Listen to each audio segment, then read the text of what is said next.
Tom is the son of the owner of the mine.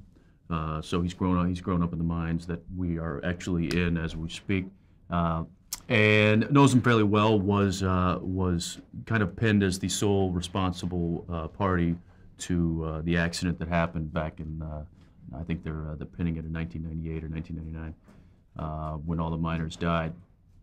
So obviously a lot of guilt there. He takes off and returns 10 years later, and that's when all the killings start. So he's obviously a suspect. He's got some issues to deal with, and he's also got a lost love, played by Jamie King, who he comes back into town and tries to rekindle some relationships, but runs into a few complications there as well.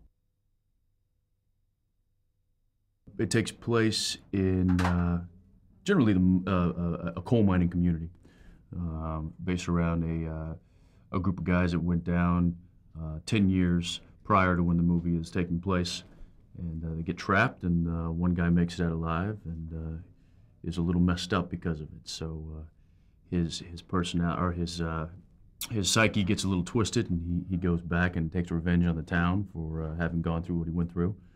And then we pick up 10 years later, and people start dying again, and then everybody thinks that it's the return of the scary Harry Warden, and we come to find out that it could be a number of different people.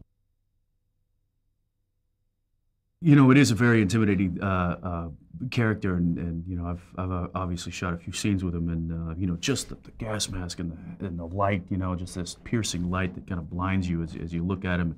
You know, he's all blacked out. He's got the whole garb on. It's very menacing. You know, you don't know who's behind it. It's this all, you know, these old gas masks, and so it definitely lends itself to being a very, very frightening figure in the movie. You know, it's not just a person, you know, who gets the evil eyes. It's, you know, you've got this dressed up. He's got a giant pickaxe, blood dripping off the tip of it. I think the fact that it's not just a you know, girl running through the woods and falls on a stump and can't get up, and the guy catches up with her, and it's just some lumbering, stalking, you know, killer. It's you know, the killer could be anybody, and I think that you know, the fact that there's so many possible guilty parties within the movie, it's not just one sole person doing all it. It could be anyone, and I think that mystery aspect of it really kind of sets it apart. We're doing it in a format, the 3D format, that I've never really been a part of or you know, messed with, and so I'm very interested to see how how this story unfolds in that kind of a dimension and in that kind of a format. You know, I remember back, you know, when I was a kid, putting on the paper glasses with the red and blue lenses and stuff, and it's so much more advanced than that. And you know, now I see the guys walking around with, you know, aviator sunglasses, it looks like, but those are the 3D glasses. And so just the technology itself, I think, is really going to set this, you know, really going to set this out there and put it, you know, put it on the list of things to see.